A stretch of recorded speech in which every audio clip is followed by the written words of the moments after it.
Hey, we're going to talk about cookies today. They live by the firing stuff at both studios. I'm going to take a pile of cookies over here to show you how they work.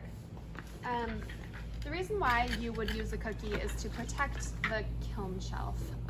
So if something drips onto the kiln shelf, you owe us $15, and so you want to avoid that. We want to avoid that so we don't have to fix the kiln shelf or buy new ones. Here is a good example of a successful use of a cookie.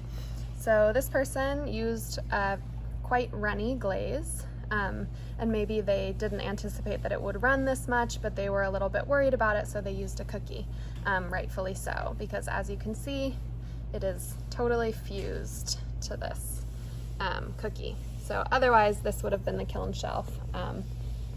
However, there's no charge because it's just now a wasted cookie, which is no big deal. This is another example of a pot that didn't use a cookie. It fused to the kiln shelf, and this is how it came off. I'm not going to touch that because it's extremely sharp, so this is now unfortunately unusable, and also ruined the kiln shelf, and also this person owed us $15, so kind of bad all around. And this is an interesting example of a glaze that looks a little bit runny, and then also was clearly glazed like quite close to the bottom edge. If I were this person and I wanted to glaze that close to the bottom edge, then I would use a cookie.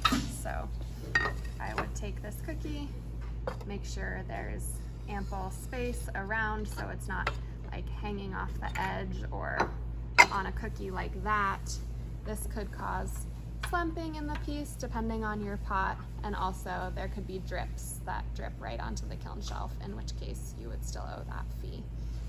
So make sure the cookie has full coverage. And then generally it's just like, if you know you're gonna have a runny glaze, we recommend using a cookie, but then also just leaving, you know, 1/8 to 1/4 inch of space up from the bottom of your pot, no matter what, is a great rule of thumb.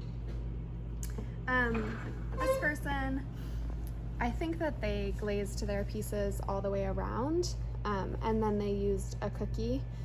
This would have been a good opportunity for a bead rack, or for stilts. So in this scenario, these pieces, it's kind of a cool, you know, art wall hanging, but not functional for beads or dominoes.